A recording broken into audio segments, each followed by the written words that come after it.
Miss হবে না আপনার পছন্দের টিভি শো। দেখুন জি5 অ্যাপে একদম ফ্রি। বলছি দিদি, এদিকে একবার শুনুন। এই যে দেখুন, এই ভিডিওটা পাঠিয়েছিল উনি, আর এইখানেই কিডন্যাপ করে রেখেছে আমার বরকে। একটু দেখুন না, ভালো করে চেনেন নাকি জায়গাটা? অন্ধকার, আমি কিছু বুঝতে পারছি না। তবে ওর অনেক পরিত্যক্ত ফ্যাক্টরি জানাশোনা আছে, এক একজনকে এক এক জায়গায় কিডন্যাপ করে আটকে রাখে। বলছি এই ভিডিওটা থেকে না ওই বড় জাহাজ বা স্টিমারের আওয়াজ শোনা যাচ্ছে। শুনুন শুনুন। তাহলে কি ওর আশেপাশে কোনো জাহাজ আর স্টিমার থাকে? হ্যাঁ সত্যি তো, আমরা এটা আগে কখনো খেয়াল করিনি। কিন্তু দাঁড়ান, আমি আমার ভাইকে ফোন করছি। ওকে কোথায় কিডন্যাপ করে আটকে রেখেছিল ও বলতে পারবে।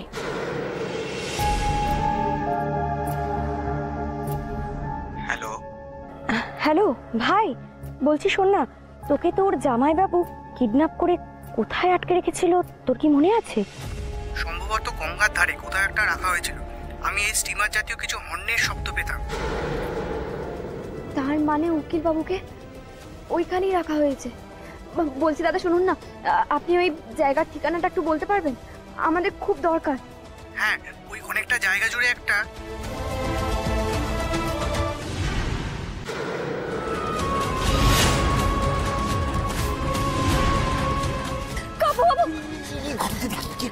তুমি উকিল বাবুকে ওরা কিরকম দড়ি দিয়ে বেঁধে রেখেছে ছোটকা।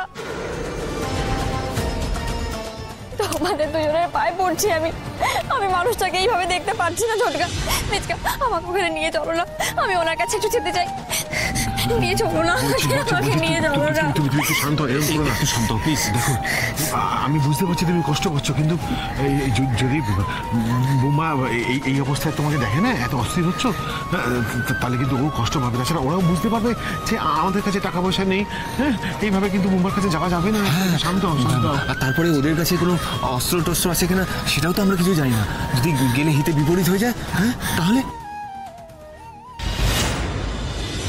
চুপ করো বৌমা, চুপ করো। বৌমা তো কোনো খবর পেলাম না। বুঝতে পারছি, চিন্তা আমারও হচ্ছে। অনেকক্ষণ তো হয়ে গেল, কোনো খবর তো এলো না। ও দিদুন, মামি তোমরা এত চিন্তা করো না গো, তোমাদের শরীর খারাপ করবে। আরে দেখো, বৌদিদি যখন গেছে তখন নিশ্চয়ই কোনো ব্যবস্থা করে ফিরবে। দেখো কোনো তো আপডেটও পাওয়া যাচ্ছে না, না কাব্যর কোনো খবর আছে না দিদির। কি হচ্ছে আশ্চর্য। শনি এসব করছে না তো? হে ভগবান, এ আমাকে কি দোটানায় ফেললে বলো তো? না গিলতে পারছি, না উগড়াতে পারছি।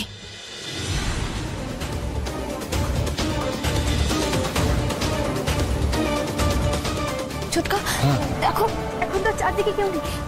একবার উকিল বাবুকে ডাকতে আমি একবার দেখে আসি। হ্যাঁ ও দেখে এসো, দেখে এসো, ছটফট করো না। হ্যাঁ না না, এই দেখ, আমি আর অপেক্ষা করবো না।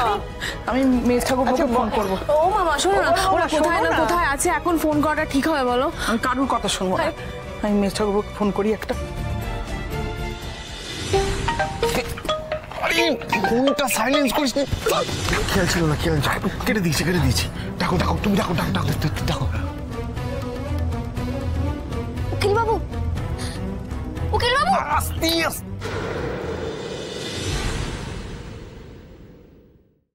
জি5 ডাউনলোড করুন আর সব এপিসোড দেখুন একদম ফ্রি।